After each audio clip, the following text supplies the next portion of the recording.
All right, just give me like 2 minutes, make sure my YouTube is straight, and then I'm gonna start.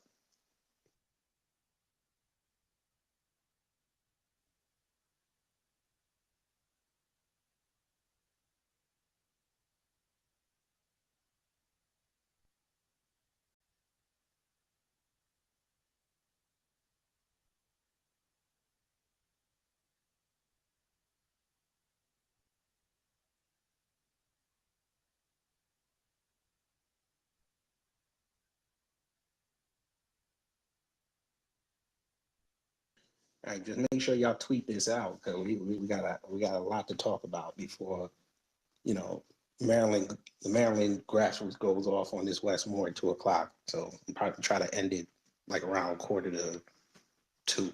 Yeah, I'm gonna end it at quarter to two.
All right, let's begin. Let's begin. All right.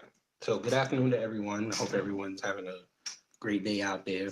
The sun's shining, and you black will get your melanin count rising. But in between now, we got to discuss these black politicians because today is the 8th, and we're officially about what is it, 30, 31 days away. 31 days away. And a lot of these politicians now they're at the last quarter mile, and they're gonna do everything in their power to make sure to get us back on the plantation and to keep us on the plantation by giving us symbolism and no concrete tangibles. Now, I know I put Westmore and Stacey Abrams in the title, but there's a lot of them that we have to analyze and realize that they're not for us. They're for everybody else that's not born, bred Black American. So for the past, I want to say 5 days, again, thanks to Miss Great Ape for putting me on to this man. I've been going at Westmore's neck because looking at his platform, this man is not for Black people. I mean, he specifically said this on his campaign website with a whole section dedicated to Black families. But when you go read it, there's nothing in there about Black families. It's Black and brown, it's Latinx, and there's nothing specifically for Black families. Then you also move on and find out that he's pro-immigration, which we all know does not help Black people. No way, shape, or form. Because it's about getting jobs taken away, equity taken away, and we have to deal with the consequences. So Tori and myself did videos on this man, and Miss Great Ape and people like Roz from the DMV have done their due diligence to make sure to get the word out to cities like Baltimore and Annapolis and other places to make sure that people understand the issues we have with Westmore. And like I said, they're doing a rally at Baltimore City Hall at 2 o'clock. So if you're out there and you're from Maryland, please go out and support them. Now we move on to Georgia. Now, Stacey Abrams is doing everything she can to court black men to come vote for her. Even as far as now, she did an interview with Cam Newton on his YouTube channel. So after this, I'm gonna go see if it's available and go check it out. But I'm already seeing that they said Cam Newton was probably on code because he started asking the pertinent questions. But from the grassroots level, this woman is going to be the death of black people in Atlanta and Georgia as a whole if November 8th we don't do the right thing and make sure she loses.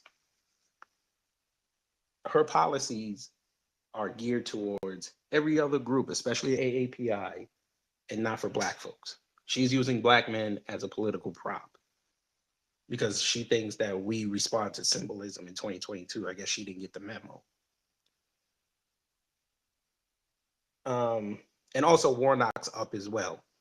Now, I don't like Herschel Walker. I don't, but I understand what he represents. He represents a return to the status quo because the white folk will vote for that man just to get back some sense of normalcy. And he's also been on the record about no reparations. And I don't know, let me see. Let me ask Nikki. I know Nikki probably got it. Hey, Nikki, if you have the video, because I don't want to search for it right now. I know it's on my page, but can you put up the video of Marcel running up on that man on Thursday? The folk need to see that again. That man turned his back. I couldn't hear you. Now I was saying, if you have can you put up the video of Marcel running down on Warnock on Thursday? Of course. Can you put that in the jumbo? Of course. Yes. Put that in there because if that doesn't tell you what they think about the calls for reparations for Black American descendants of chattel slavery, please show this to the doubters and oh, y'all don't need to get it because your people, everybody was enslaved. Send that to them, please. And he's talking, he wants to represent a state where there's a majority Black population. So yeah, we got to get him. He got to be a one-term senator. So I'm calling on Georgia to make the right decision. I know we don't like Herschel Walker either, and we'd rather stay home, but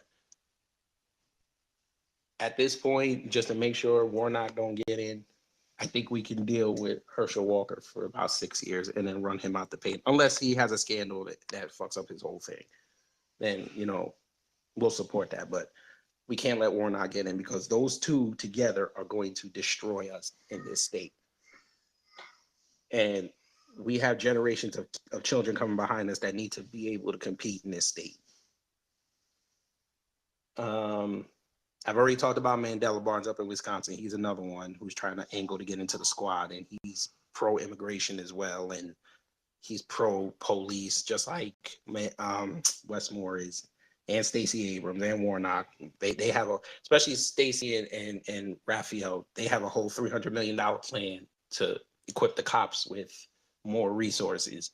Yeah, we could use those $300 million to prop up Black people in this state. But of course, they don't want to do that because you know what happens when Black people have economic stability and political stability. Black people run the yard. And I'm sure everybody heard Tariq and Joe Collins going at it the other day. I wanted that man to beat Maxine Waters, but then I said, okay, after he lost, let me look up, see what this man's about. He another one. He's coming off like a rhino. And he's running for a different district, I think District 36 out there in California, against Ted Lieu. I'm going to kind of pay attention to that race, but I think he's probably going to lose because I think that's a Democratic area, so it is what it is.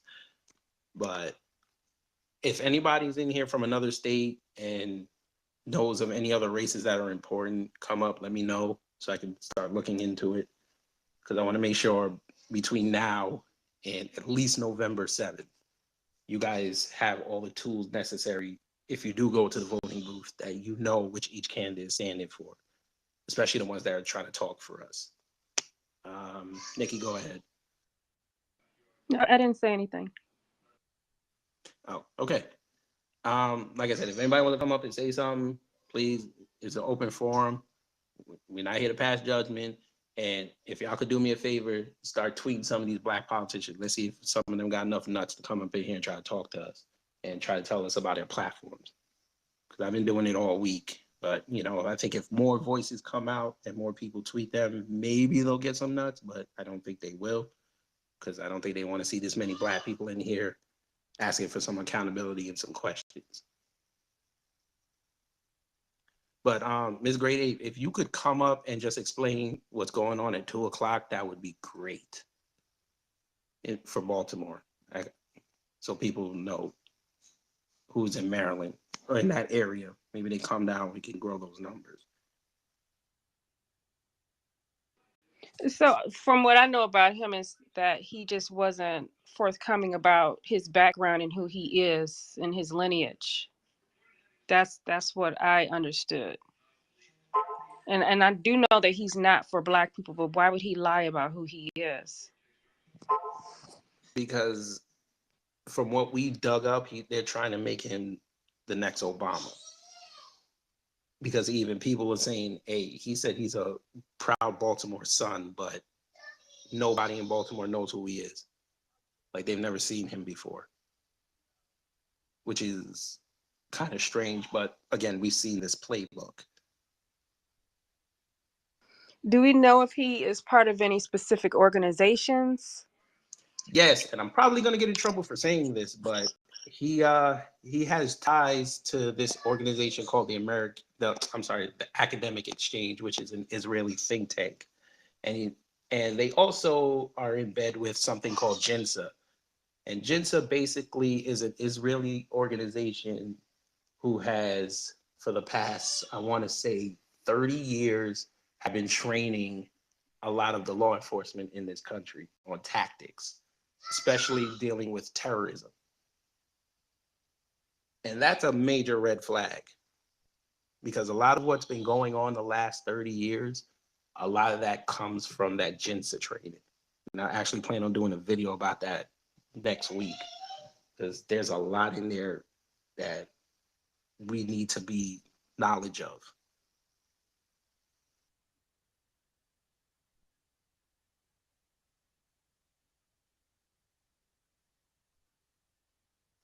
Okay, Ms. Grade 8, you're good now. Okay. Good morning, everyone. Thanks for this space. Kid Gravity, you came up with the hashtag the other night, and we need to get it out there. No more. Yes, ma'am. Yeah, and I'm just asking all of you respectfully, this is the easiest thing we could do right now.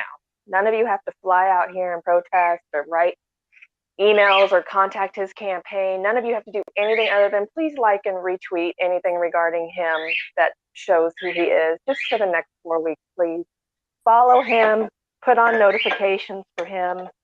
This is a big deal. Oprah Winfrey supports him, Gwyneth Paltrow. Also, these people don't care about us. They don't know anything about us. This man, Wes Moore, led the public to believe that he grew up on the streets of Baltimore. I don't know if any of you have ever been on the streets of Baltimore, not the nice part, but I've been going to Baltimore on and off since the early 90s. I have family there. I was there a few years ago helping out a film producer, and we were just doing our thing in his office, and there were just gunshots going off nonstop in the street, and then the cops were coming, and he just kept editing the video, and I was like, shouldn't we be doing something? He's like, no, this is normal. So Wes Moore didn't get to Baltimore until he was 20 years old to go to Johns Hopkins University, and then had the audacity in 2010 to publish a book called The Other Wes Moore, because he heard of the name of a man who did grow up on the streets of Baltimore who went to prison for life for murder, allegedly. Okay, from what I know, he didn't do it. He was just hanging with the wrong crowd and didn't take a plea deal. I didn't read the book because I thought, anyway, he used this man and made all this money off this book. Okay, and he's just like Obama and Will Jawando. They write these books, they put their face on the cover, they pretend to represent Black people. They never talk about us, but they use us and make money off of us. He lives in a white neighborhood in Maryland right now, outside of Baltimore. It's 8,000. His house is 8,000 square feet, $2.25 million estimated value. He has yet to ever address us. If you go to his timeline, he talks about Muslims and Jews and immigrants and migrants and illegal aliens, everyone but us. And I got to tell you, the Black voters in Maryland are already supporting him because they haven't come to the point yet where they understand vote blue no matter who is ineffective. So we're in trouble. I want to tell you all, he wants to make Maryland a sanctuary state. I live in Montgomery County next to DC. Y'all already know what's happening in DC with migrants. I've been here for 8 years. I've been in DC on and off for over 20 years, okay? I moved here 8 years ago. This is a sanctuary county. We have issues with MS-13. We had a Black Metro driver who was kidnapped and assaulted by MS-13. It wasn't in the news. One small article. We have crime. I live in a nice area, and 2 blocks from me, there was a woman who was assaulted and raped by an illegal alien. It's a sanctuary county, so the guy was protected. He wasn't deported. He was here illegally and wasn't deported. Now, I confronted the county executive in August, and I'm going to I'm getting emotional. I'm going to transcribe. I recorded our interview. I asked him about reparations. This guy has a tremendous amount of power. This county has 1 million people in it. He said it was not his issue because it's a national issue. He had the audacity last night to tweet out about abortion and climate change, okay? So my goal before the end of the weekend is to have that full interview transcribed with audio. Okay, but back to Westmore. I'm just asking all of you, please, do the simple thing and just start educating the people that you know. You're going to see a lot of people on his timeline that support him, a lot of white progressives. I live in a very white progressive county. And he's gonna we're below the bottom, and he's gonna make it even worse for us. His dad died, I guess, when he was like 4 or something. So he was raised by his Jamaican immigrant mother in the Bronx, and then Tacoma Park, Maryland. Which, if any of you have been there, Tacoma Park is nice. Okay, it's not the streets of Baltimore. He's a fraud. He's Obama 2.0. I'll land my plane. Yes, ma'am. Thank you for that.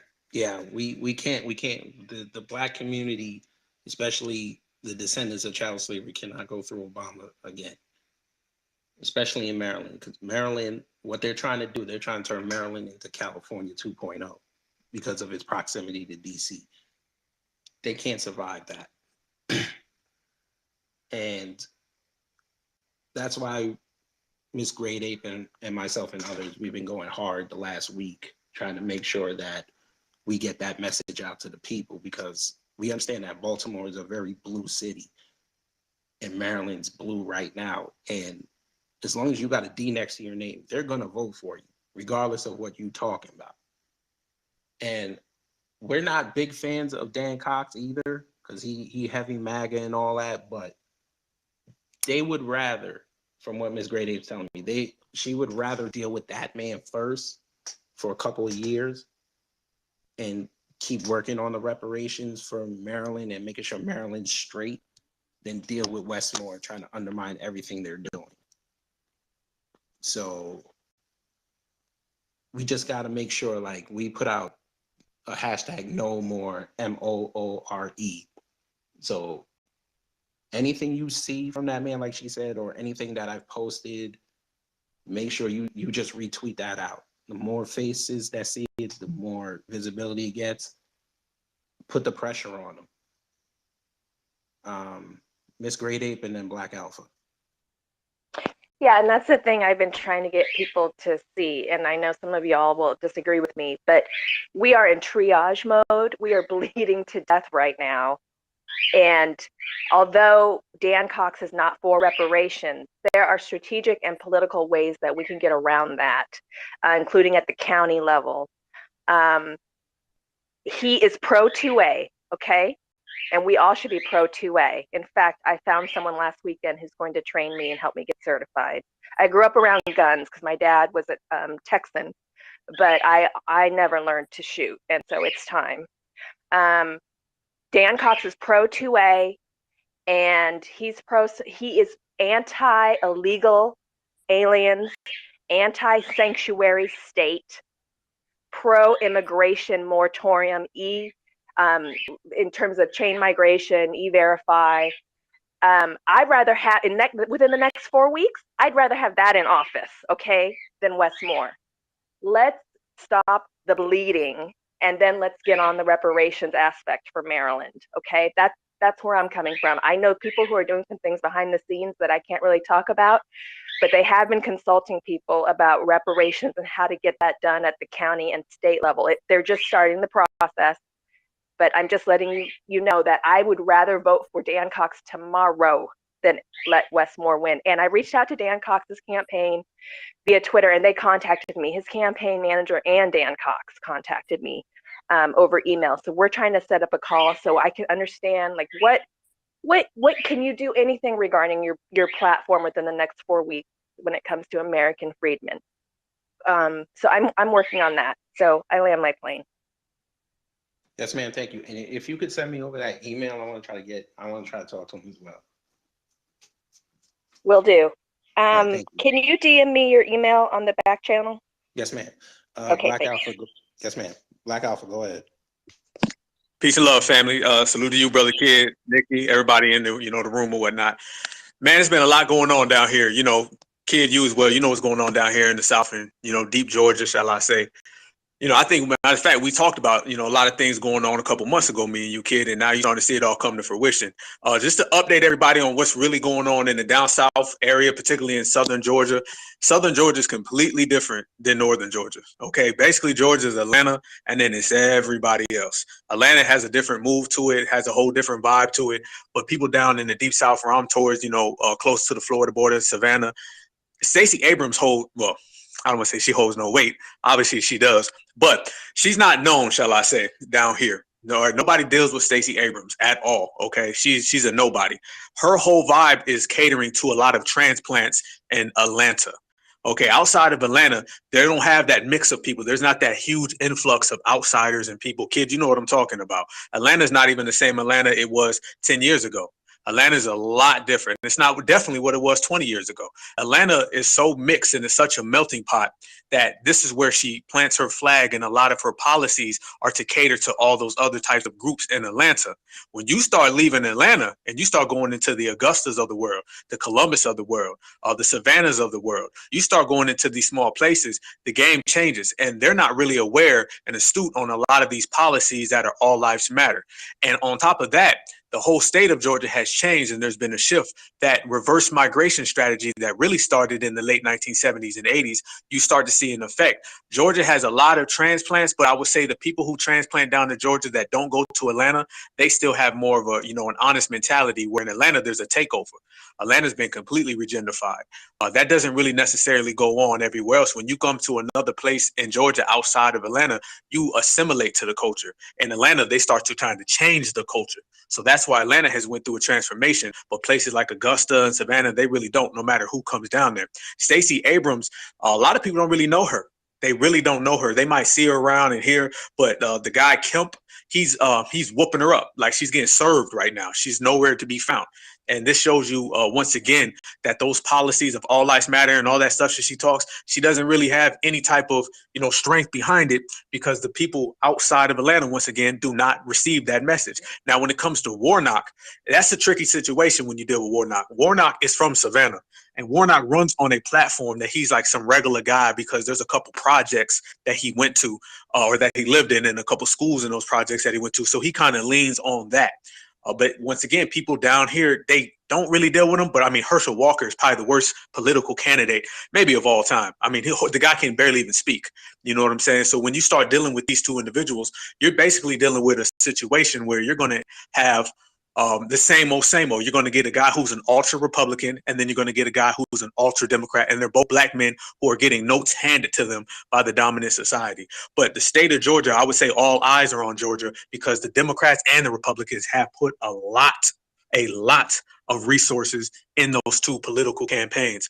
If you look at the Joe Biden election, well, they claim that, Donald Trump lost Georgia, turned, blue for the first time. I don't know how true that is, whatever. But at the end of the day, all eyes are going to be on Georgia and what happens down here, because they're in a full court press, a blitz, a media blitz every single day. My whole, last 2 weeks, I've been getting mail. I mean, literally people just writing like with a damn pen and just, putting out propaganda pieces saying vote Warnock, vote Warnock. So you see the Democrats are spending a lot of money to get Warnock to win.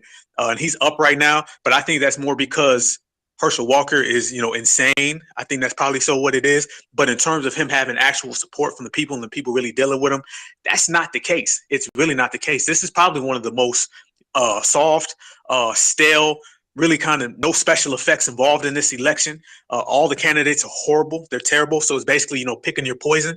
Which one do you want that's going to be terrible? There's nobody that's substantial. This is more of a reason why we do have to raise black grassroots candidates. People that can really come out the mud, because what has been presented to us in the state of Georgia is completely terrible. Kemp is completely terrible. His track record speaks for it. Stacey Abrams is completely terrible. She's a concocted individual that truly has no type of positioning. They ran her around like she was some type of Mammy Luther King. No one really knows what she is. I think a lot of people were under this type of guise that Stacey Abrams was a senator or something. And no, she's not. She's never won any political office. She's just completely a creation of the Democratic Party. Warnock is nobody. He's nobody at all. The streets don't mess with him. And then obviously everybody else is just, under the water. So the state of Georgia is going through a transformation right now. The state of Georgia has a lot of people who are coming in from the Midwest and from up north, and they're starting to change the electoral process, which is a good thing. So right now is really the key time for people to really start building and making new candidates that can really usher out these people. But in terms of this election, it's more serious between the Democrats and the Republicans in a tug of war situation than it is in providing tangibles for foundational Black Americans, because none of these candidates, none of them will do a goddamn thing for foundational Black Americans. It's just not in the cards. It's not in the cards. The best thing is to move out some of these, baby boomers, some of these Christian vote blue no matter who folks, because they're going to vote Democrat forever. It's just what it's going to be. As a matter of fact, the voter drives are held at all the churches here. Okay, this is where they register to vote. This is where you vote, down here at the churches. And if you come in there speaking anything about tangibles, they won't even know what a tangible means. They'd have to pull out the dictionary and look. So right now, all eyes are on Georgia politically, and we'll see within, the next few weeks. But nothing's really substantially going to change in terms of the politicians here. It's going to be the same old, same old. And I got a question for you, kid. In Atlanta, what's the position that how they feel about Warnock? Because I know they don't give a damn about Stacey Abrams down here. How's Warnock viewed up there? Well, before I answer that, I just want everybody to realize that Stacey Abrams is a former romance novel writer. I just want y'all to recognize that. Fiction, then. Yeah, it's all fiction, but she used to write Black love novels, but we off that. Warnock, you got to understand, folks, Warnock is banking on Atlanta coming out strong for him, because Atlanta is the big city of this state, and he probably figures that the up north tactic of if you can get one of the big liberal cities on your side, you're automatically going to win. So he's staying up here, just like Stacey is, because Stacey dare not go further south than Atlanta Airport, because that's just going to be, people are really going to ask her questions. So you see her in Kennesaw, you'll see her in Savannah once, but you'll see her, she'll go to Buckhead before she'll go to Brunswick. Same thing with Warnock. They're not going down that far because they just want to stay to the liberals. Warnock, of course, he's getting the Atlanta support, but I'm pretty sure further down south, they're like, man, F this dude. They'd rather deal with Herschel Walker because he brought the state a championship in college. And again, he represents the status quo back to normalcy. They see the Trump connection. They're like, they want Trump back, so they'll vote for him. We got to be careful. If you're in Georgia, you got to be careful, because it's like Black Alpha said, you got the up north people from where I'm from, you got the Midwest people, but you also got to start watching. There's a lot more California plates I've been seeing in Atlanta since I've been down here, because Texas is starting to tighten their reins over there, and stuff is starting to get a little bit more expensive than they thought. So now they're starting to move closer over here, because Tennessee, they ain't going over there to mess with Tennessee. Because them white boys over there, they don't play that shit. So they're coming here because they're looking at this as a liberal haven. And I'm warning y'all now, if Stacey wins, them Asians are coming for Atlanta. And the optics of the Asian community, I'll say it like this. Every group in this country can lay claim to a major city. Like black folks can lay claim to Atlanta. The Latinos can lay claim to places like Houston and Miami. White folk can lay claim to cities like Boston and all that. The Asians do not have a city that they can call their own, that they're running. They want Atlanta. And Stacey's been actively helping them do this for a decade. She's been on their radio program. She's been telling them what was going on while she was a city council member. She wasn't doing that for black folks. When Biden won in 2020, NBC ran an article saying that, yes, they were the electorate that got Biden the election. They said they were coming for Atlanta. That's when my political antenna started raising. I was like, okay, I'm going to watch them. Then we saw what happened about 4 months later after he got in. Them Asians got killed down here. They got their money. They got their task force. We didn't get shit. We got looked at like it was our fault, even though a white boy did it. We have to watch Stacey for the next 30 days because Kemp went down here and did a whole event on Wednesday with black men. And from the feedback I'm getting from there, black men asked him the hard questions and he came with sufficient answers to the point where they said, okay, you know what? We'll consider voting for you, but if you win, we're going to hold you to what you said. Because he was talking about really putting money into black male businesses and doing things to help the black family. They challenged him on it and they said, we're going to hold you to that. Ever since she found that out, she went on a tweeting spree Wednesday and Thursday trying to discredit that man. Now, again, I don't like Kemp like that, but I'd rather deal with him for 4 more years and then he leaves than deal with her for 4 or 8 and we're basically erased in this entire state. We can't have that. Black Alpha, would you like to talk now? Yeah, hey, that's a good point, kid. We got to talk about that. We got to talk about that, family. And I think we spoke about it before in the back channels a little bit, where you're right. Atlanta is the mecca of foundational Black America. You know, it used to be Harlem, then it was Detroit, and then it became Atlanta, particularly in the early 2000s. There has been a big push to regenify Atlanta. And that's to solely and strategically take away the mecca of foundational Black Americans. And that does not get spoke about enough in the circles of foundational Black American freedmen. They have been trying to take Atlanta away from us. You guys know all of the agendas. I'm not going to say them all here. Y'all know all of the agendas that they push in Atlanta. It's got a lot of colors in them flags. Y'all know what I'm talking about. That is only one element of them trying to reverse migrate Atlanta. Atlanta has changed so much. Everybody knows in Atlanta in the 1990s, that was Black, everything Black. Now, I'm not just talking about hip hop either. I'm talking about your lawyers, your doctors, businesses. You've never seen anything like Black excellence unless you had been to Atlanta in the 1990s and the early 2000s. That's why it was the mecca of foundational Black Americans. And then they understood this, a dominant society. So therefore, they went and did the typical regentrification process in which we've all seen, we're all well aware of. And it's got even worse. It has gotten terrible within the last few years because they are trying to shift that and take that away from us. If you could take away our mecca, where do we point to? You know what I'm saying? Where do we point to? We can point to certain areas and certain regions, but nothing like Atlanta.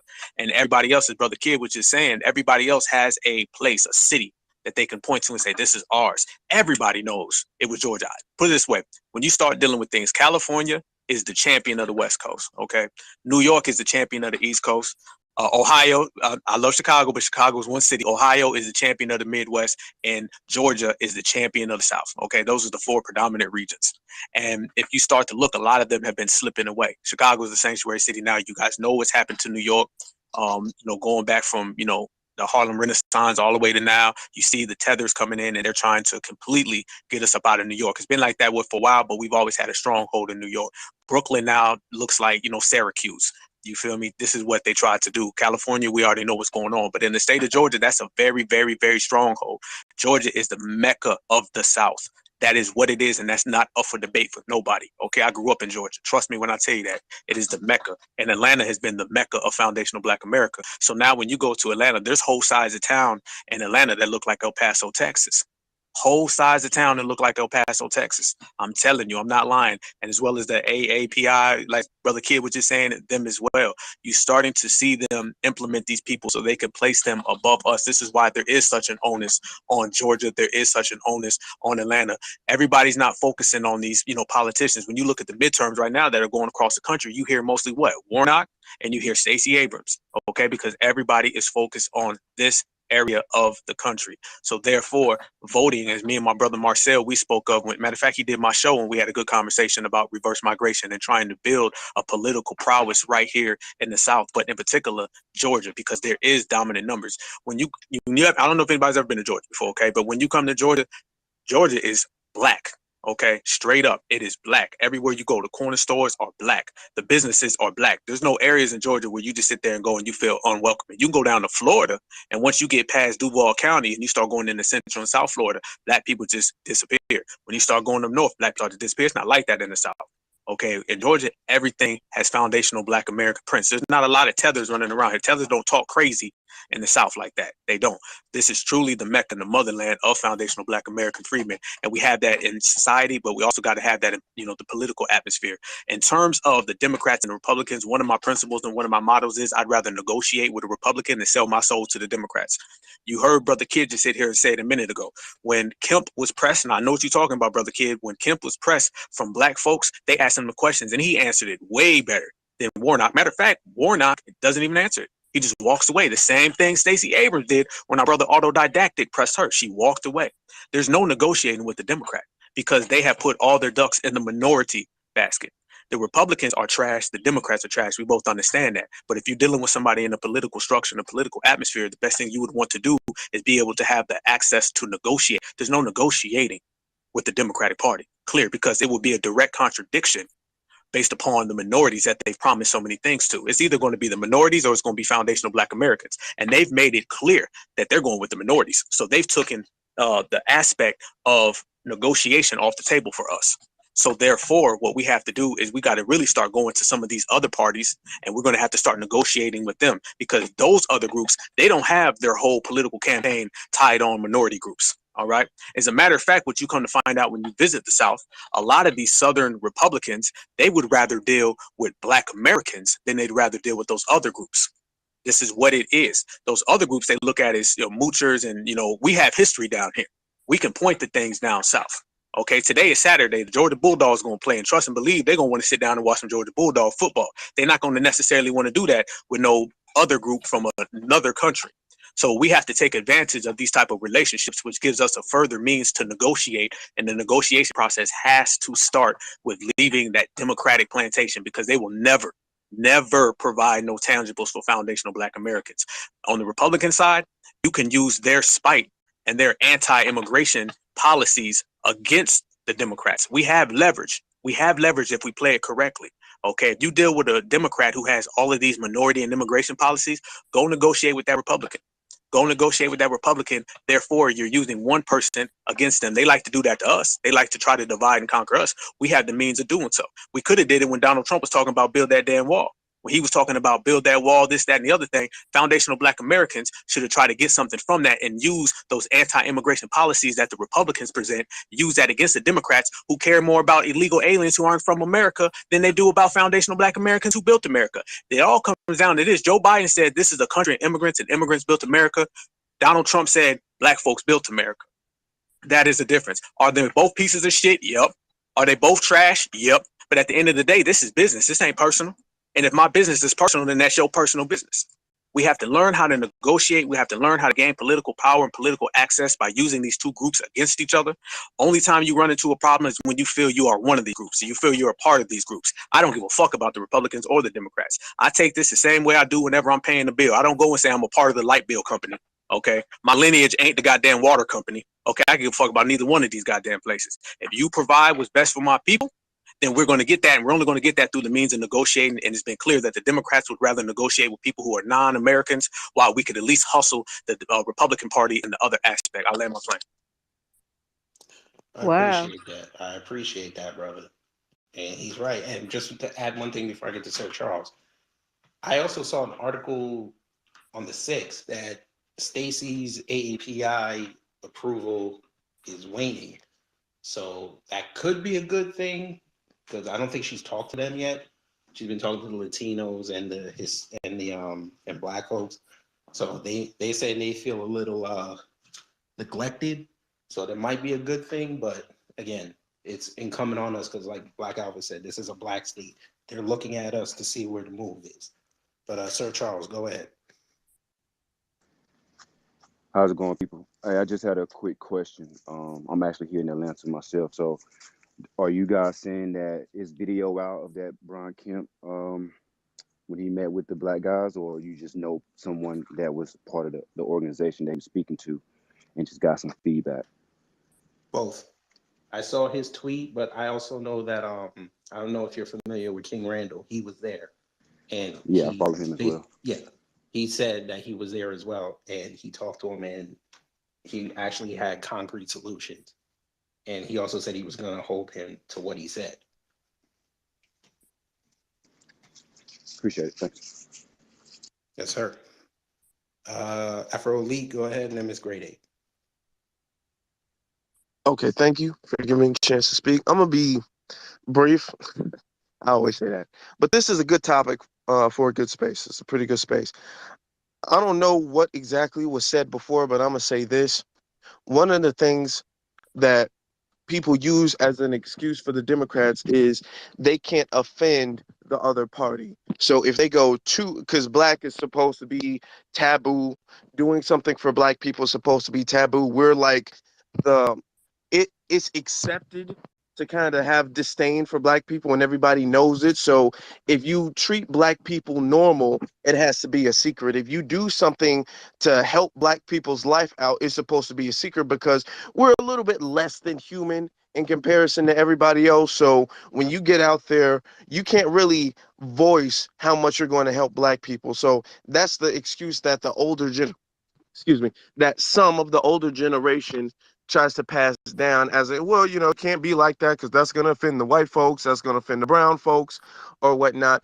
But my thing is this, is that Stacey Abrams gives a very, very firm answer as to everything else she stands on. When it comes to abortion, when it comes to healthcare, when it comes, and I'm saying abortion and healthcare separately, so y'all know, but when it comes to abortion, when it comes to healthcare, when it comes to education, business, all that stuff, she seems to give um firm answers on that, or at least she'll speak up on that.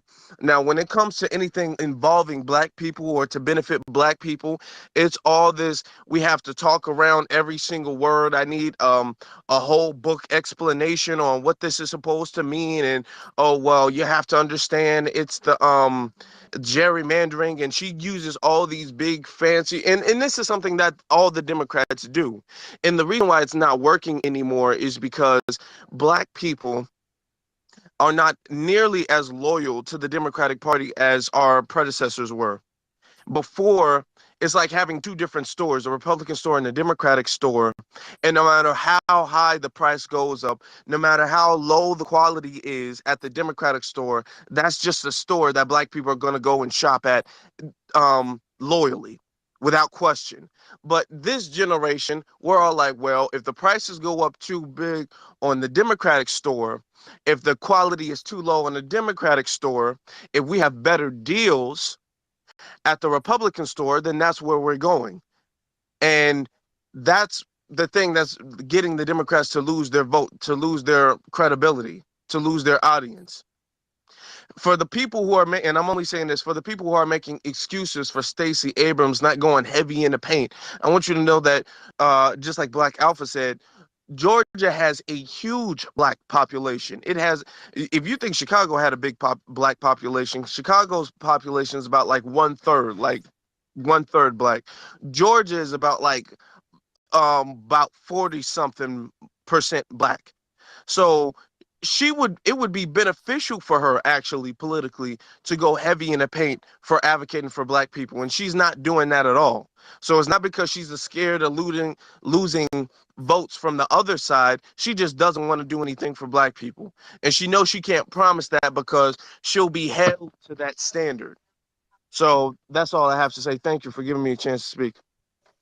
Yes, brother. Thank you. I think at times I really think Stacey thinks she's running for mayor and not governor.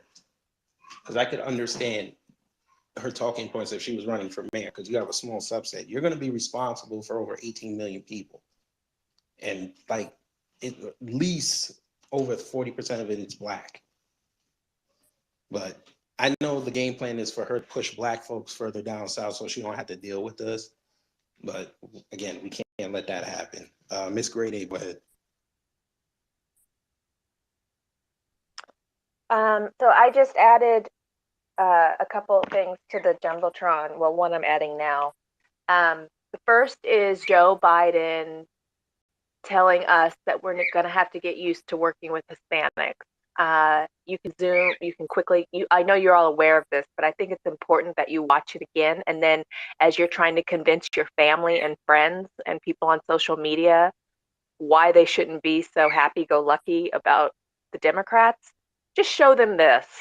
And then show them, and then talk to them about the book, The Back of the Hiring Line. So you can skip forward to an hour and 14 minutes in on the video. I'm telling you guys, my people perish for lack of knowledge, because imagine if every single one of us voted for Republicans this time and it was in the national news. Now that would give us tremendous leverage. That doesn't guarantee they're going to do shit for us. They are shit, so are Democrats. But that would be historical, and that's a starting point. So that's the first thing. And then the second thing is, I don't know if you all heard, but the DC mayor, and again, I live one block from DC, and I worked in DC until the pandemic. I work from home now. They just approved a plan to let illegals vote. So I don't know if you all understand this. I've been in DC on and off, like I said, since the late 90s, and I go places now in DC that I don't even recognize. Columbia Heights looks like little Tijuana. I'm not being funny. I've been to Tijuana. I just don't think, when we say we're not going to vote or we won't vote for Republicans, I don't think we understand that that's not strategic. So anyway, check out the chat and the Jumbotron, and I land my plane. Thanks. Yes, ma'am. Thank you. Thank you. It's tough out here. It's tough out here, but we're going to get through this. I did say starting July 1st, it's going to get worse, but we're almost through the hurricane, folks. But again, this is our last shot. We have to establish our political dominance. They've been trying to make us the fourth voting bloc. We have to stay at the second. And these midterms are going to be very important on the trajectory we make going forward.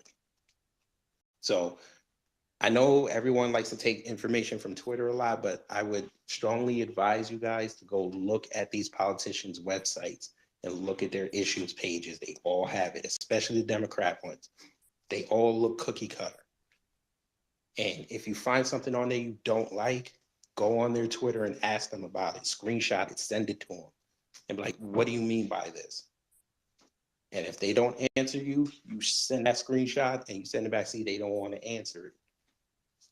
This is the kind of moves we got to make, because all these other groups hold their politicians accountable for when they say something. We're not doing it enough at the same clip. We got to be more. That's the only way they're going to start taking us seriously, and all this symbolism bullshit they throw out there, that shit will stop, because the second you even think about it, damn, the BGR is going to come after us. New black media is going to be on our ass. We can't do this. But Juicy Genius, go ahead. Peace and power to the family. Thank you for the opportunity to speak in the space. Shout out to the hosts and co-hosts. I just wanted to contribute to the discussion. This has been a really good, amazing space.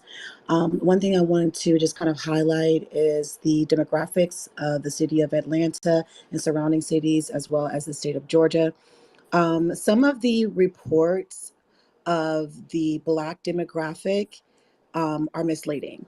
Okay, so they're trying to say that only 30% of the population in Georgia is Black, but when they break down the demographics on other sites, you can see the majority of the top cities. Atlanta's population that's predominantly Black is 55%. So more than half of the city of Atlanta is Black. So when the gentleman indicated that Stacey is acting or running a campaign like she's running for mayor, it's because she's targeting the city of Atlanta, because there's enough Black Americans here that could vote for her to put her in office as governor.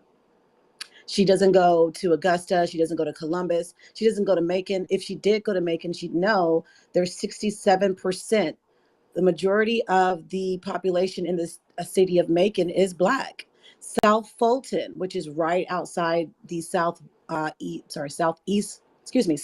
corner of Atlanta, is 91% Black American. If she was planning to win, she would have already secured the Black vote. And that's just my bottom line. This is her second time running. She had more than enough time to make a plan. She had more than enough time to put together a strategy and some policies that specifically benefit the Black American community in her state. Her own party has neglected her. Nobody from Washington is coming down and endorsing her campaign. Where's Kamala? Where's the Chucks and where's the pearls? I said this in a space last night. Where your team at? Where your folks at that you've been stomping so hard for? They filtered so much money into Stacey Abrams' campaign after she lost the first run so that she can swing the state into a blue state by going out and manually, registering people to vote Democrat so that Joe Biden could win the presidential election. And then they folded on her. So at this point, they just thought, oh, because she's Black, all she got to do is focus on Atlanta and she's going to win it. But then she goes into a platform that's a grassroots platform that's connected to the community and tell a bunch of Black people like, oh, you all are not important enough to put a policy and plan for it specifically. So, yeah, she's not going to win. I don't see it. People are not just going to vote for her. They're just going to allow people that's going to vote for Kim to win. And that's just my state on that. So I'll land my plane. Yes, ma'am. Thank you so much. That's an interesting point that you brought up about Kamami not showing up. I'm sure they'll probably ask her if she hits double digits beforehand, that they're going to send Kamami down here within the next 2 weeks. Like, I think right now he's back at 7%, like 7 points ahead. Yeah, I think if it almost hits 9 or 10, she'll be down here, making some speech at some bullshit event. I mean, she's making the rounds talking to people like Cam Newton and Steve Harvey, so we already know what this is. She's really trying to pander to Black men again. So once she loses, it's going to be our fault, which is fine. I'll take that. I'll make a stream about it, and I'll laugh, hit the party poppers. It'll look like December 31st. I need this for the future. I need this. There's no Black man on her campaign, for the record. There are no Black men that yes, ma'am. You got to be kidding me. No, I'm dead serious. I'm dead honest. Her dad. No Black man. Her dad is not working her campaign, right? But she uses no, he her dad. Right. Yeah. She set him out as a prop. Yeah, that's a shame to me, and even with the pinned post on my profile in regards to the Black man requesting her championing legalizing cannabis at the federal level and championing reparations, she gave us a 5+ minute explanation on why it's not something that she can do. You're not even in connection with your own Democratic Party at the federal level because you've got your president pardoning cannabis, related offenses at this moment. What? You could have used that, what I'm saying, at the state level. They're playing hot potato with this reparations thing. Well, no, that's a federal issue. Well, no, we're going to give it to the state. No, it's both y'all issues because there's a history of the state and federal governments human trafficking people to build their institutions, to build their roads, to build their railroads and homes. No, you benefited from slavery, then you need to pay a debt. And you have the opportunity. Stacey Abrams has a real opportunity to make history. I mean, she will go down as the most historical human being on this planet because she signed policy. She did an executive order. As soon as you vote me in, I'm signing an executive order to release reparations to the descendants of enslaved people in the state of Georgia. She would have won by a landslide, not just being the first Black woman to be a governor, but doing something for it, for those people that she wants, for her constituents. So yeah, she folded. To me, she just folded on herself and she dropped the ball, and we're just going to sit back and watch it play out. So yeah. I'm sorry, last thing. Yes, where is Medea? Where's Medea at? Sis, Nikki, The guy. I have no BET. Tyler idea. Perry. Where is Tyler Perry and He's all of at his this? expensive The ultimate studio, nanny. Come on, giving y'all. people some cheap wigs to wear in his movies. But he didn't do the production on those videos she puts up, made by Tyler Perry Studios. He didn't get in. I didn't see any of Oh, that. I get it. She don't come to Decatur. That's what it is. That's right. Yeah, no. She won't come to Decatur. You don't really see her campaign trail. You don't even see Kim's campaign trail. And when you see her campaigning, she's out there with kids and the LGBT people. Let's be real. She is completely disconnected from the grassroots. She's not concerned with the black voter group or black voter base. And she just expects us to vote blue no matter who because she's black. And that's supposed to be enough. But she doesn't understand that this generation of voters, we're not falling for the smoke and mirror anymore. We're done. And you're not going to abuse our votes. So, this will be a wake-up call for anybody running for office that think that they can just tell us to vote blue no matter who, and we're going to comply. It won't work. I'll end my plane. I hope you guys have a great Saturday. Thank you, Yes, ma'am. You Juicy too. J. Stay safe out there. Afro Elite, then Black Alpha, and then Tex Well. Okay. I want to say, just to piggyback off of what our sister Juicy Genius was talking about, a lot of times they do lie about the numbers and they do lie about the demographics. Now, in 2020, we were told that Stacey Abrams swung the state of Georgia for Joe Biden. It was this hidden plan that she had apparently been working on for like 5 or 10 years that was able to swing the vote for Joe Biden, allegedly. That's what we were told.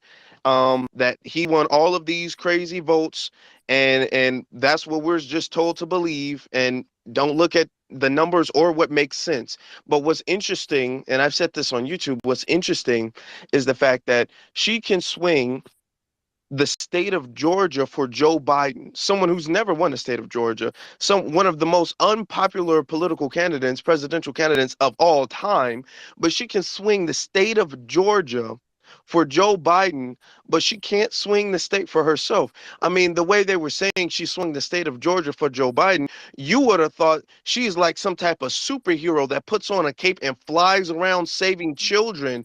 You would have thought that way.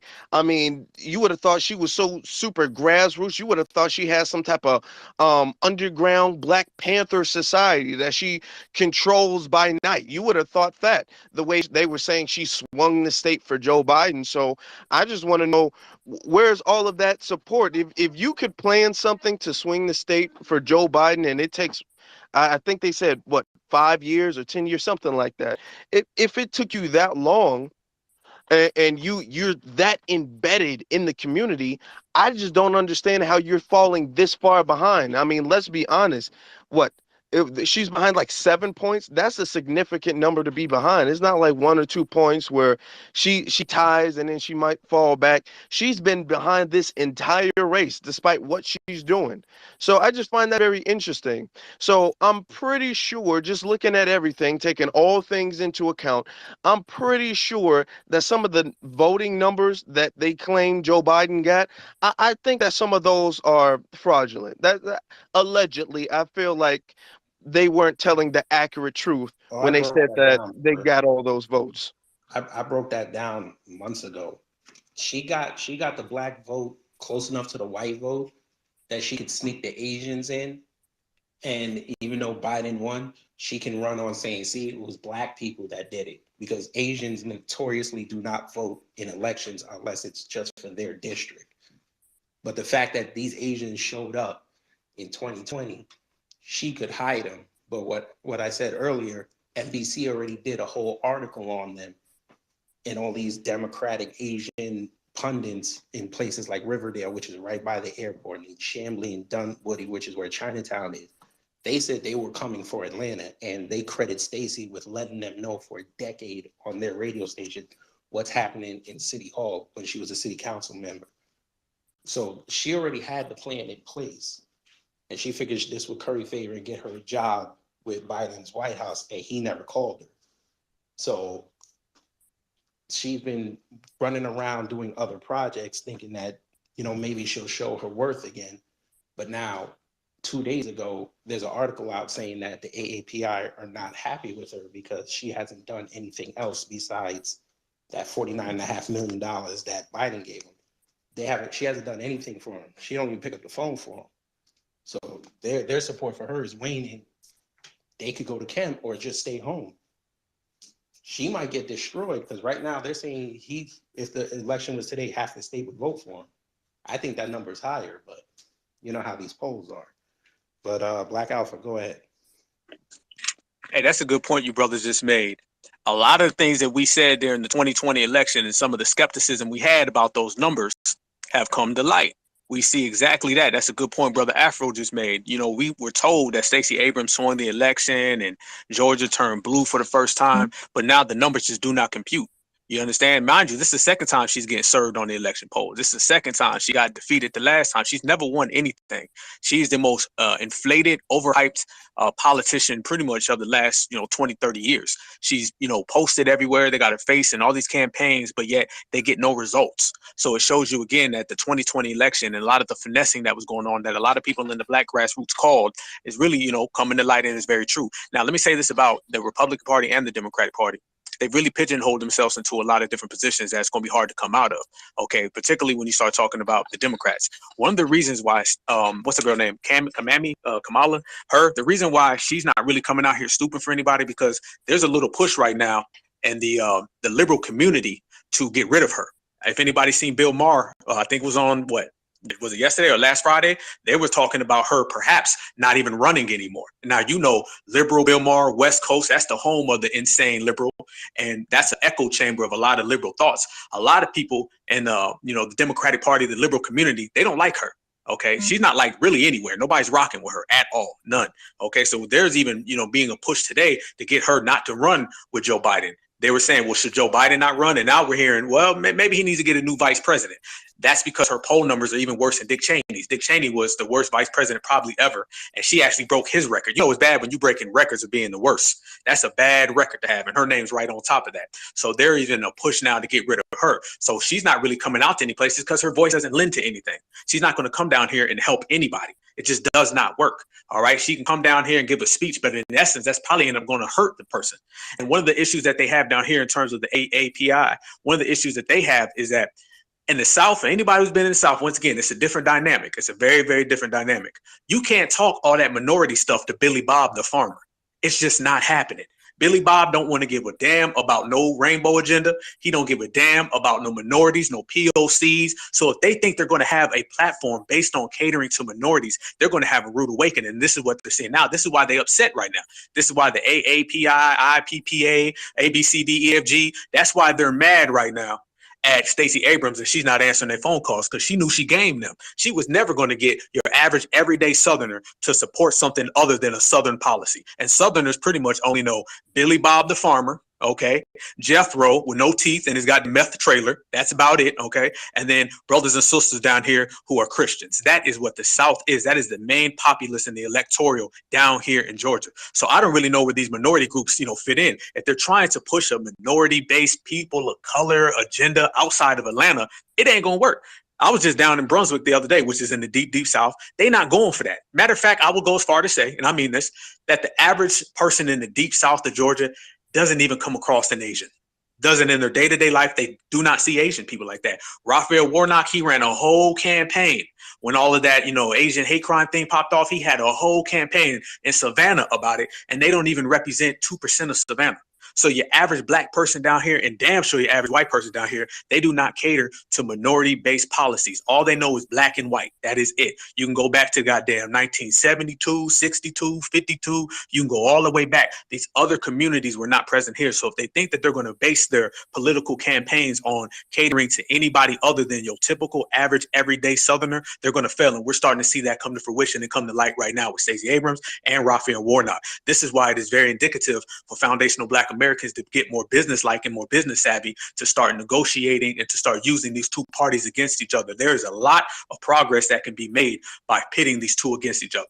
because one, we're in a position where we're trying to get our tangibles, we're trying to get our things off the ground and we're building. Two, we have the numbers to do so. And three, we have one party that is a party that foundational Black Americans give 80 to 90% of their vote to historically that does nothing for us, while we have another party that doesn't like the people that the Democratic Party always uplifts.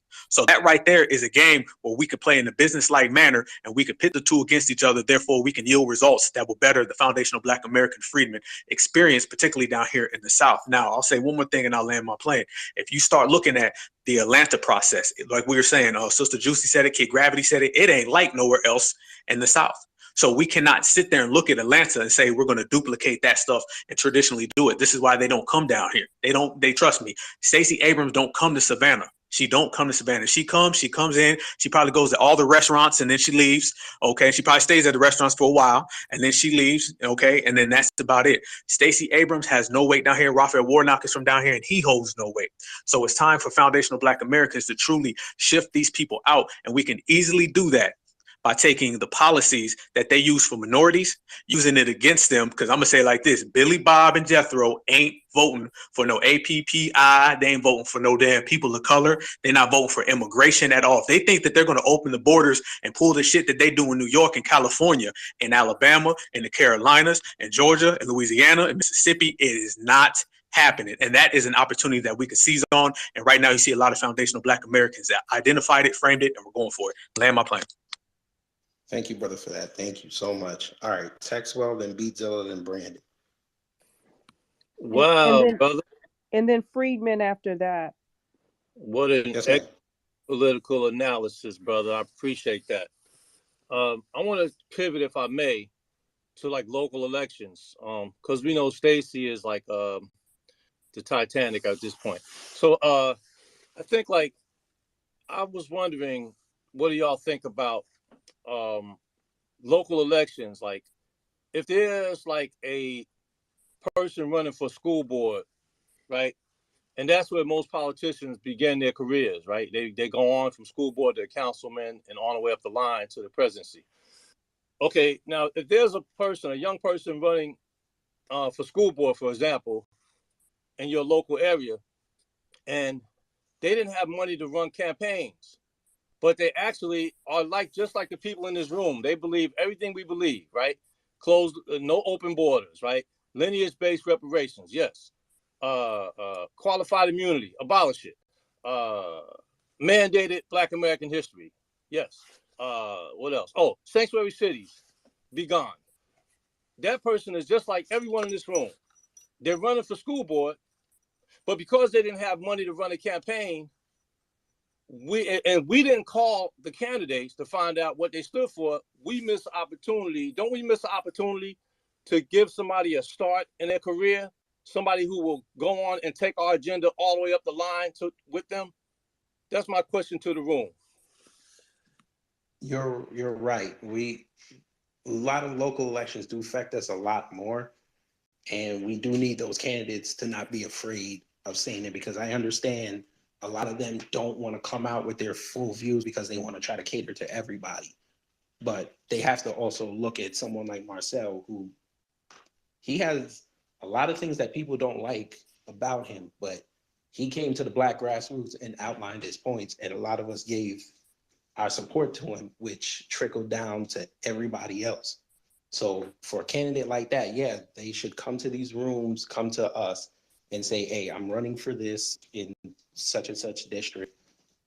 Can I have like 30 minutes just to talk and show my platform?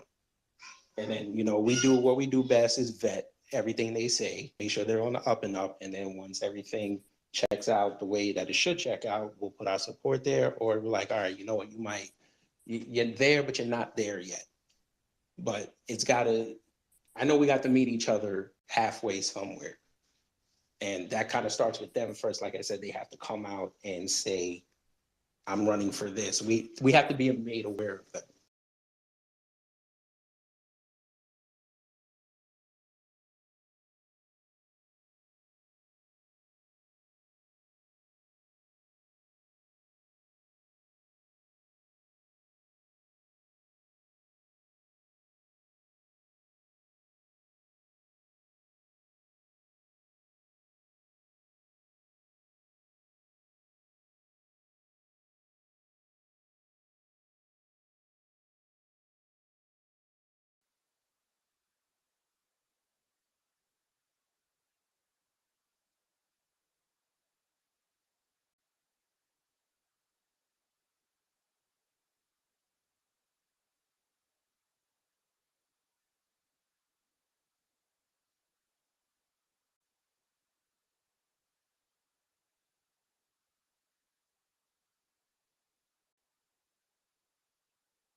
because they both not fighting for black issues. So, like the brother Alpha was saying, Black Alpha was saying earlier, is, we got to create our own politicians and grow up from the grassroots and know, they coming from the foundation, they coming from the soil, that we built them up to, fight for our causes, and also, create a black political party, that's fighting for FBA, people that, that's going to have our best interest, and create a voting block that's big enough for us to put money behind the politicians that we grown from the soil to fight for our needs and our plights in this country. So, with that all being said, that's what I feel we have to do. And salute to all y'all, and let's keep this thing going. And as far as the, the title, black politicians, they are on the chopping block. If you're not fighting for FBA, if you're not fighting for reparations, if you're not fighting for the plight of our people, from education to everything else, to the water crisis and our infrastructure not being built up in our communities, you got to get on this chopping block. If you fighting for immigration and everything that don't benefit black Americans, you are on this chopping block. We sorry, we can't no longer vote for you and just vote Democrat and not vote the strategic. You know what I'm saying? And I gotta, get out these politicians in my city. It's over with. These, I'm in a Democratic city, and they not fighting for the plight of our people. Our people are suffering on both sides of this city, that we stand, so that I stand. So, it's time to get them. And like you said, it's good to vote locally, but we need some people that's fighting for the plight of black people locally, and what she said is true. At this point in time, unfortunately, the wrong thing that, older generations been telling us, vote for the lesser of two evils. But right now that we don't have, the politicians that's in these seats, if you do vote, you do got to pick the best side, for, our plight in this country, which is not really going to do much. So I just say, just hold your vote. If you don't got the people that's going to do it, you didn't sit down and they didn't promise us anything, promise to do anything for us, I just say sit it out and continue to cultivate and build the people we need and build this political party we need. And with that being said, salute. I'm gonna follow a lot of y'all YouTube pages and get in tune with y'all. I'm in tune with Afro Elite. I know what he doing. I know the main people of the black media, with the Tariqs and all that, because they got a big platform. But I'm definitely gonna start following what y'all doing, and hopefully y'all follow me and what I'm doing as well. And I salute to y'all. Thank you for letting me speak. Yes, sir. Thank you for all that. Thank you. Thank you. Brother Ryan, go ahead. Peace, family. I just want to kind of piggyback off of what the brother, I think it was Black Alpha, spoke on about the political pacts. During the Marcel campaign, when he was going against Clyburn, that was when it comes to the pacts. If you looked at when the votes were being tallied and sent in for to be official, even before 10% of the black or any votes were in, I noticed that Clyburn, he had already had like 10,000 votes before any of the other participants had even 1,000. And there's a reason for that. Those political pacts are very, very powerful, especially in the South. What you do is they get a lot of people like these pastors at these mega churches.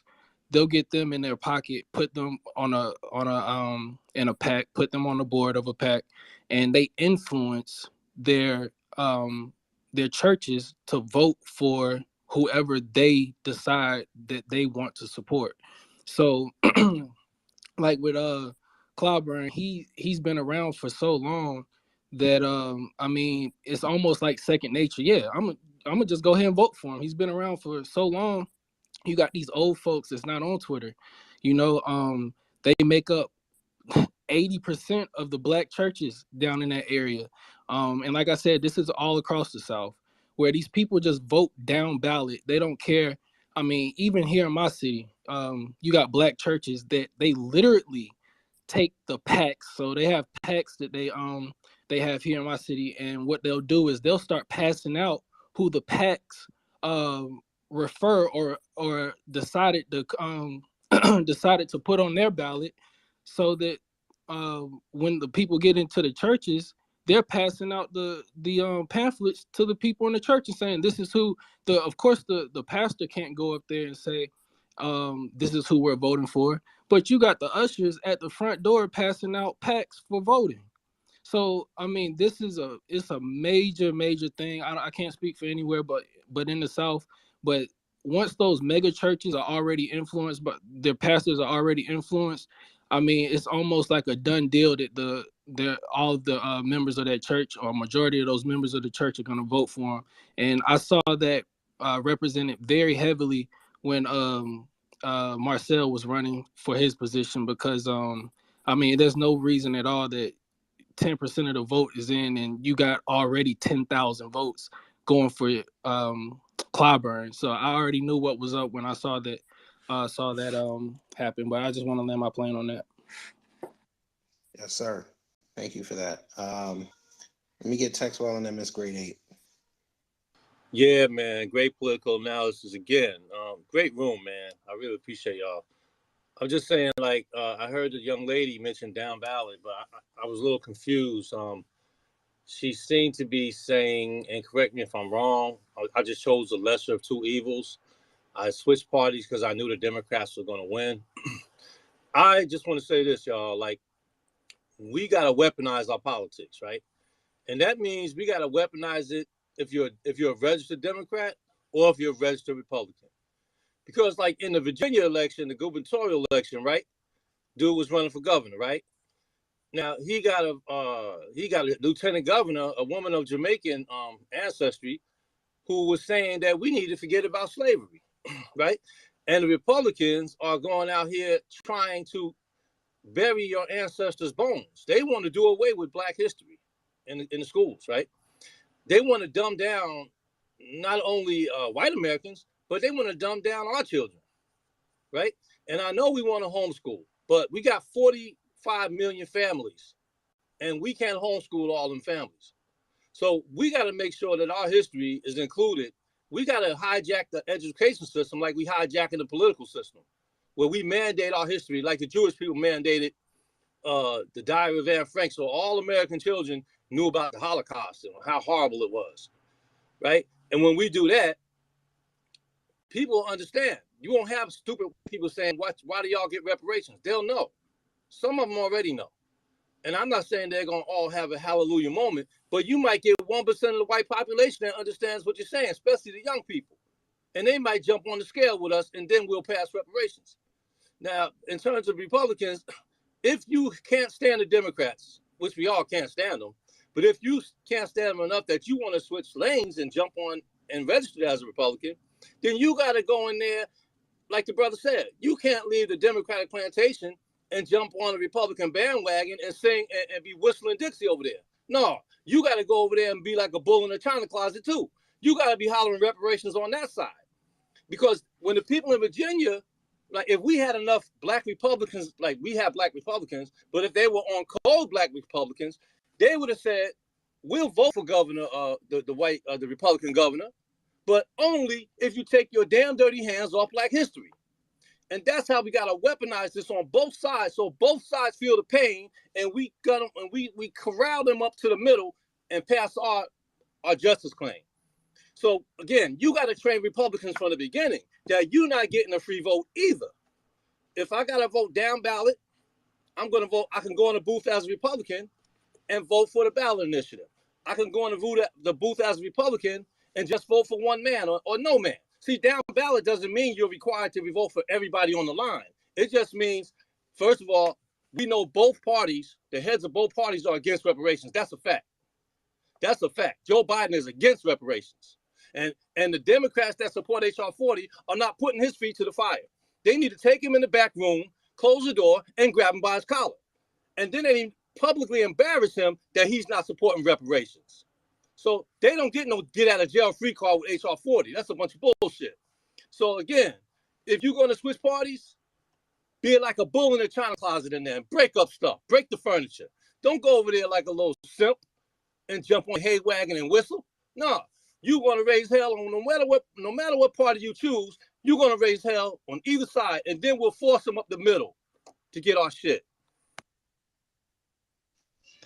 I appreciate the passion, brother, but you know damn well them coons ain't gonna go mess up their chance to get into the White House anymore. They ain't putting that man in no broom closet. They're gonna be on their knees saying, Master, you got to do this, please. You got to do this. And that's why they can't be speaking at no reparations march. Sheila Jackson Lee and Cory Booker should not be speaking at no reparations march because they only support a bill, not reparations. Yes, sir. You gotta take her and her Jamaican jerk drum out of there too. Make sure.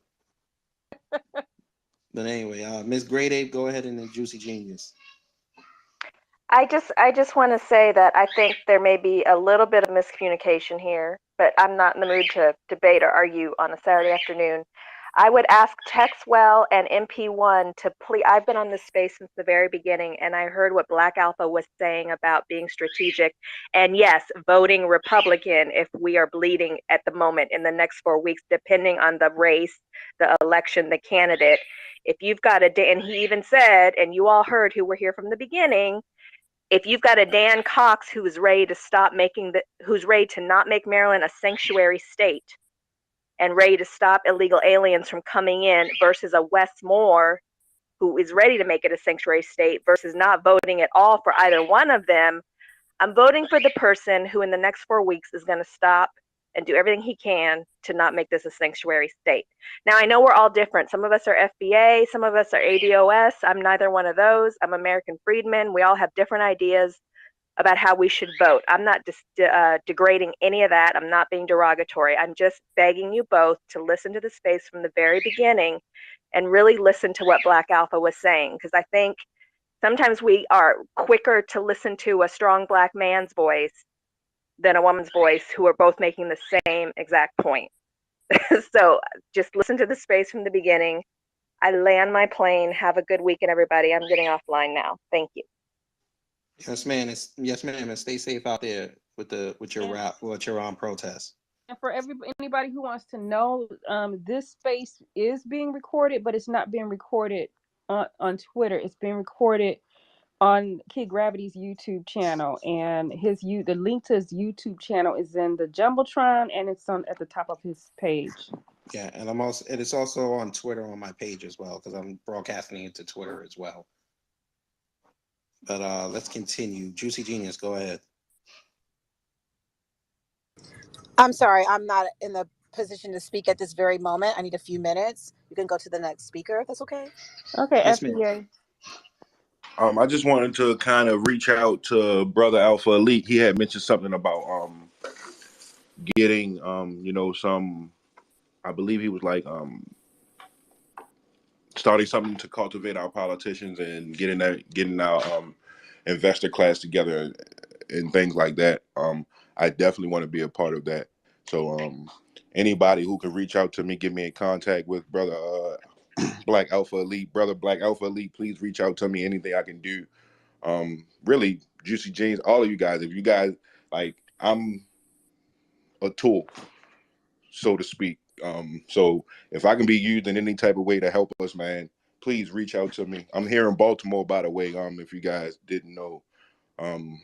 So yeah, if I can help or be any type of assistance or any type of thing, I just want us to keep going forward toward this reparations checks and getting our empowerment. So like I said, anything I can do, guys, I'm here.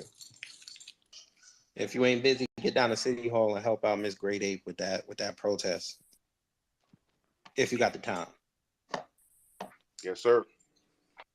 All right. Yeah, but like I said, I mean, we got problems northeast, we got problems in the mid-Atlantic, we got problems in the Midwest, we got problems down south. Beatzilla, I see that Christine Darzin over there. She got Nancy Pelosi in her back pocket and Larry Hogan.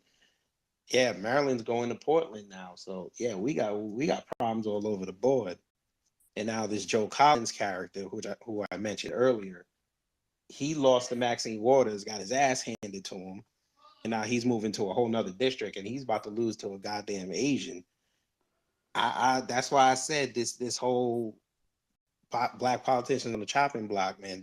These coons got to go. We gotta scrape that plate clean and throw it in the dishwasher, bring it back out, and like people were saying, start making our own candidates. because this ain't working.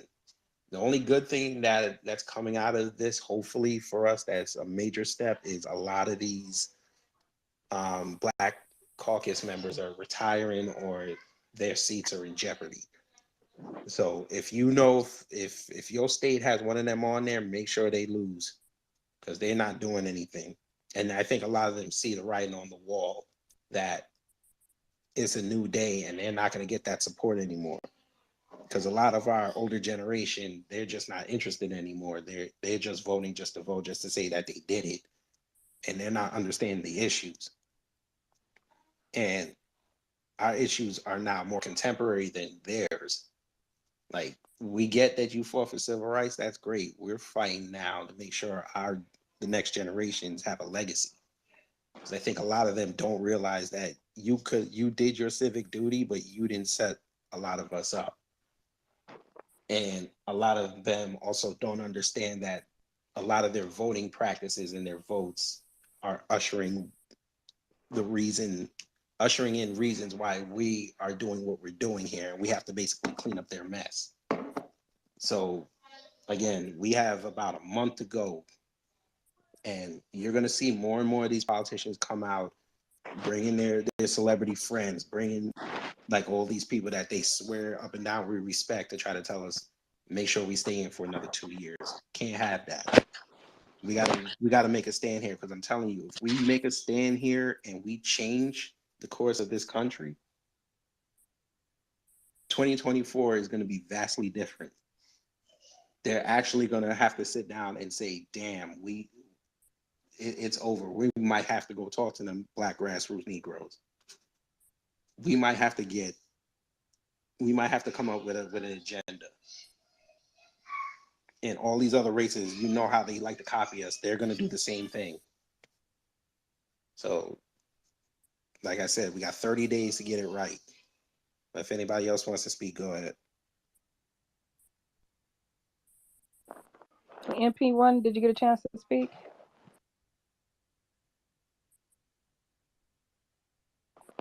MP1, did you get a chance to speak? Text well. Can y'all hear me? Yes, I got a chance to speak. To the lady that left the room, yeah, I understand what you said. What she was saying about the sanctuary city. In that case, if you had to vote, Republican to keep, some of these immigrants out of the city, unfortunately, you got to make that decision. If that's the best decision, for the city, and he's actually trying to do something, for that city. So I agree with what you were saying on that part. Yeah, her point earlier was that she would rather deal with Dan Cox, making sure that, and holding his feet to the fire about not making it a sanctuary state and basically stopping that dam's leak for about 4 years while she's creating someone that's going to that can take his seat in 2026 or 27, whatever the hell it is. Oh yeah, that's a great plan. She was right on the money. Right. And what Black Alpha was saying also earlier is, like, he and I, we have conversation. We don't fuck with either party, but if we're willing to take the Republicans and turn them against the Democrats and let them destroy each other, we should do that. Because like everybody's saying, most of them in them parties don't want Black folks to get reparations, because that's a lot of power you're going to give up. So take them, put them head to head, put the donkey and the rhino ahead, and let them fight it out. And then who's ever left, you grab them up by the collar and like, listen, now this is what we want. And if you want to stay in power, this is what you get.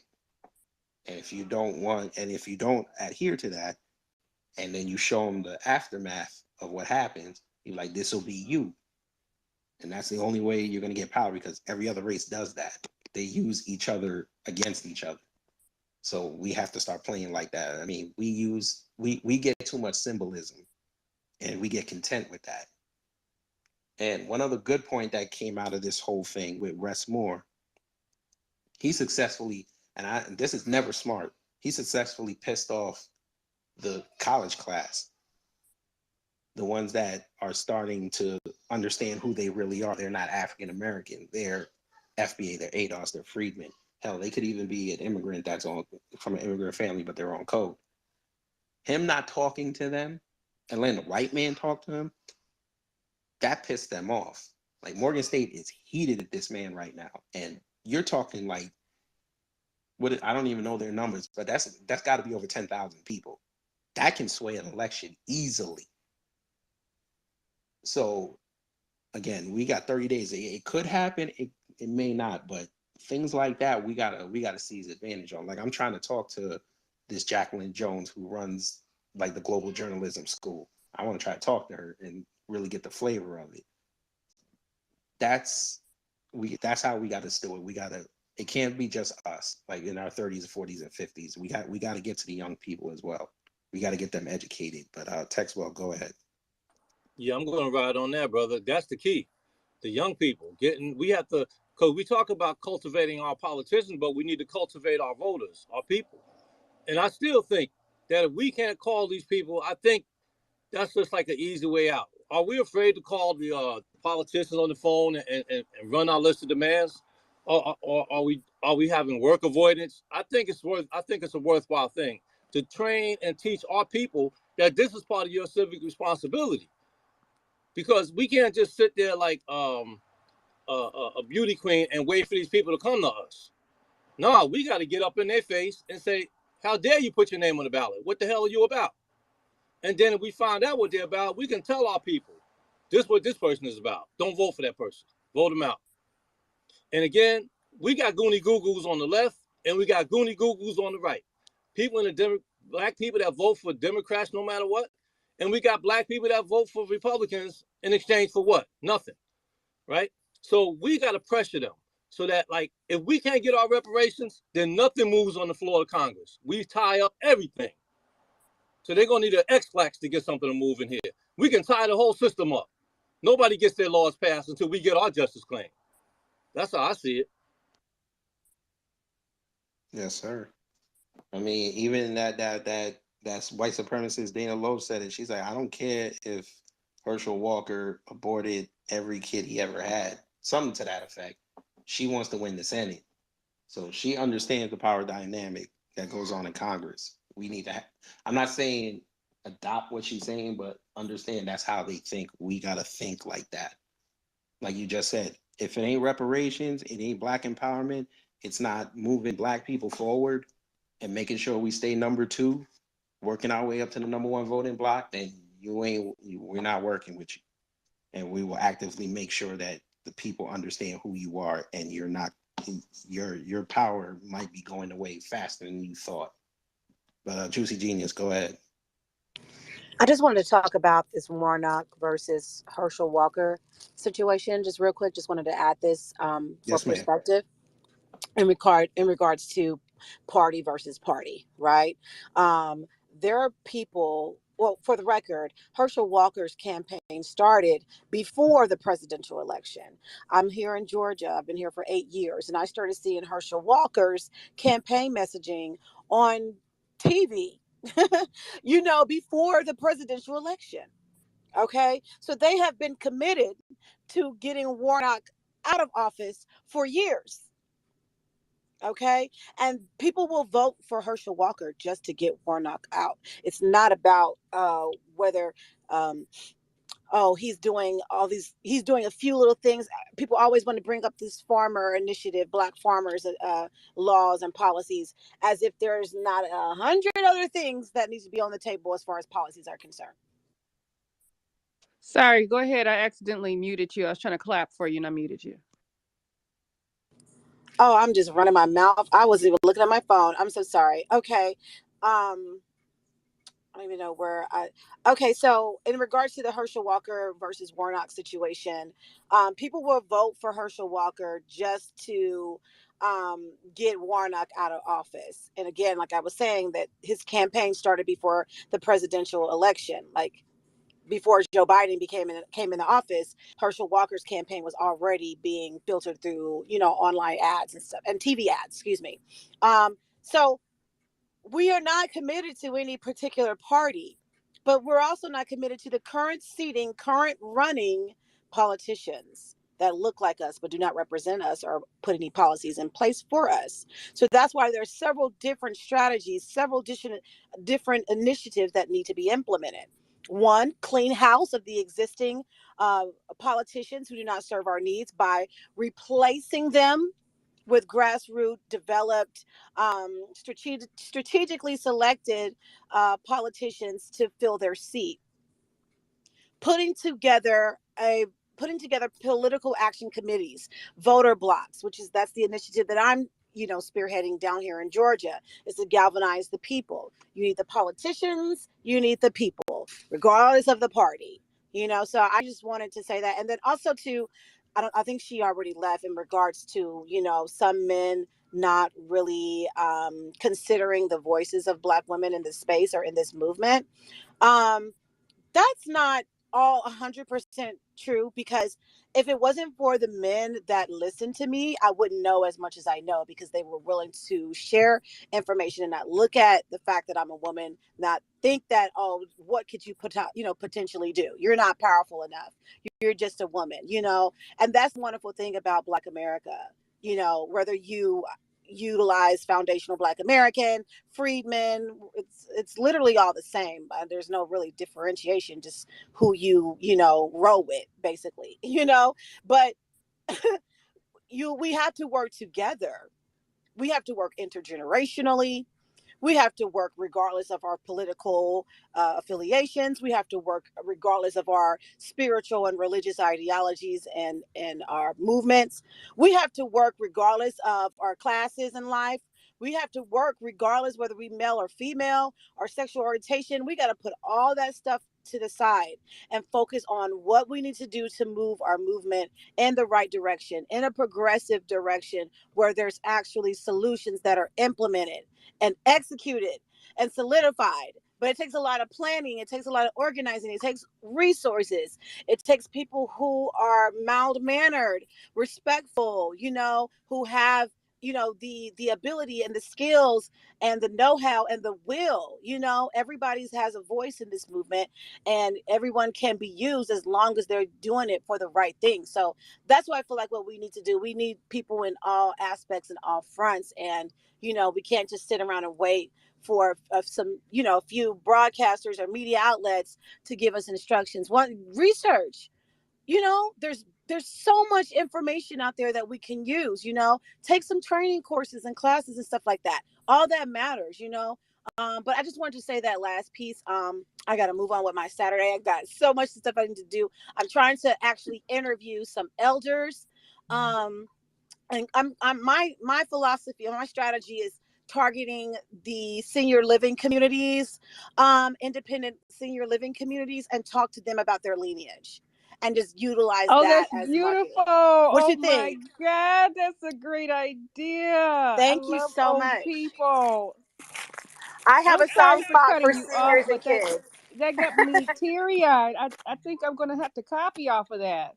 Yeah, so listen, I don't, okay, I'm saying that because there's really a reason behind that. I have no elders on either one of my side of my family.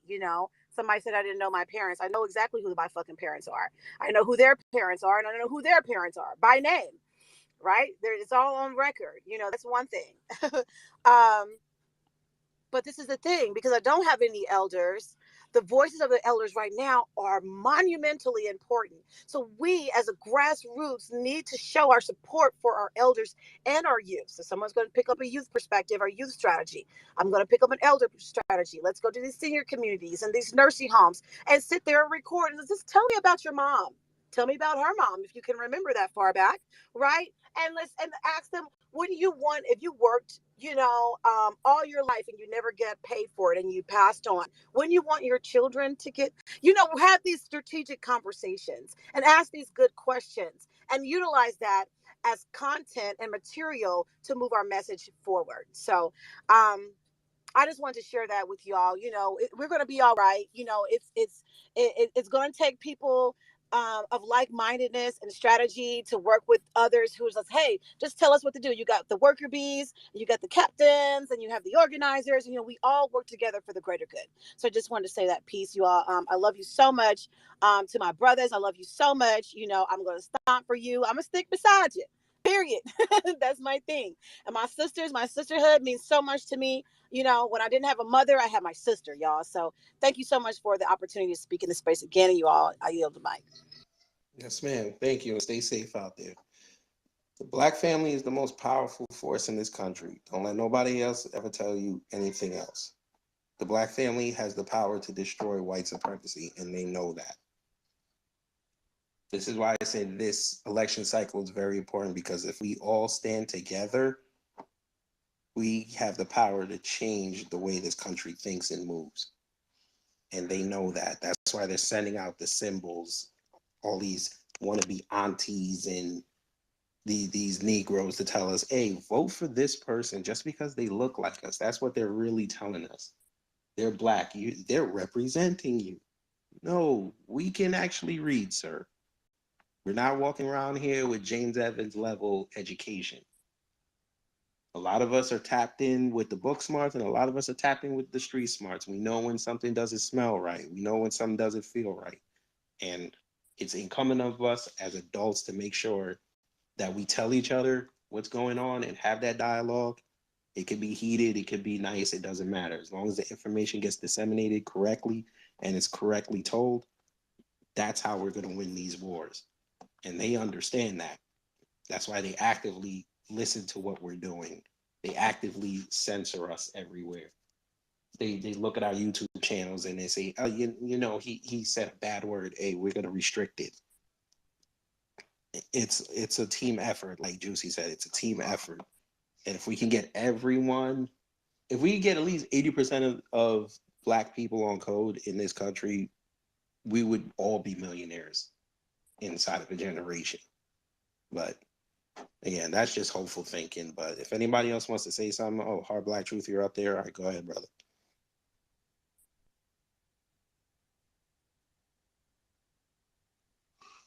Hard Black Truth, you can go. All right, boss. Yeah, go ahead. You can unmute yourself.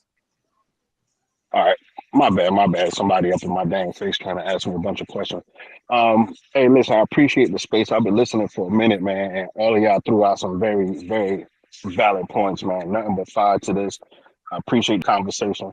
What I will say, you really don't have as much time in the next 30 days, but moving forward, folks, as they were talking about, voting locally and things of that nature, be more involved on a local level.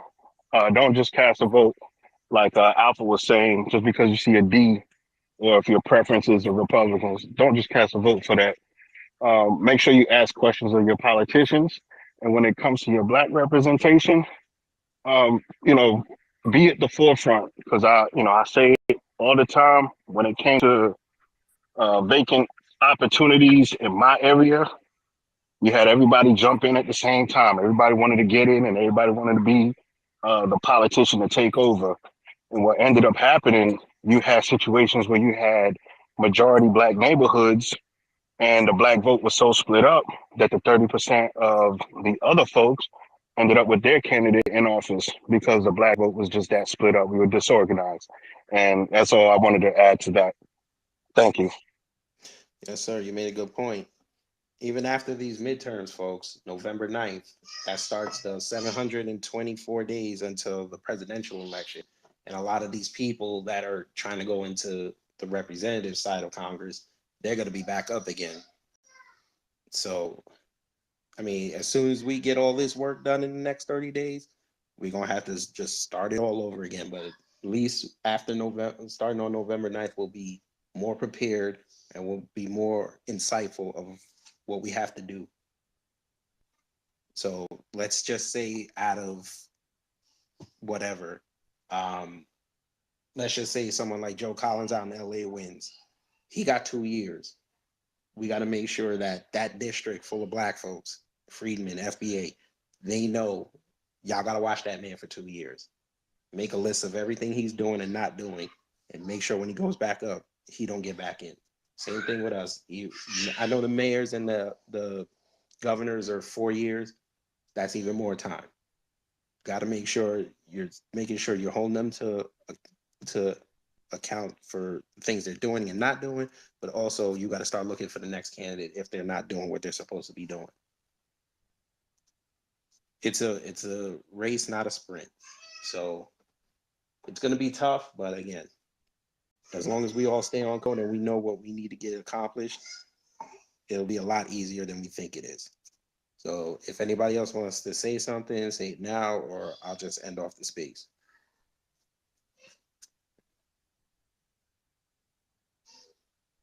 All right, I guess I'll end off the space. Thank you for coming through, lending your ideas. Like I said, the playback's gonna be on my Twitter page. Like I said, I recorded it on Twitter, so it's there. It's also gonna be on YouTube, but unfortunately my internet went out for a few minutes, so some might get cut off. So yeah, but it should be fine on my page. But anyway, I hope everybody took something out of it. Give it to your people. Stay aware. If you do see something about Westmore, just put the hashtag no more, NOMOORE. Make sure if you see something with Stacy, you hit her with facts until she blocks you. I'm still trying to get that done. Joe Collins, Charles Booker, who I didn't mention yet, he's in Kentucky. I found an old tweet from last year saying he was for reparations, but I went on his page and not reparations wasn't mentioned not once. So if you're in Kentucky, I think that's like Louisville. Yeah, make sure y'all watch him because he's trying to go for a seat. Mandela Barnes up in Wisconsin, that's where Nikki's at. So I know Nikki's keeping on his neck. Yeah. So like I said, watch your local and state races and just make sure you vote the interests that are for Black empowerment and your people. And if you don't vote, just make sure your people that are voting have the information so they can go into the booths and make the right decision. All right, everyone, take care, stay safe out there, and the room is ended.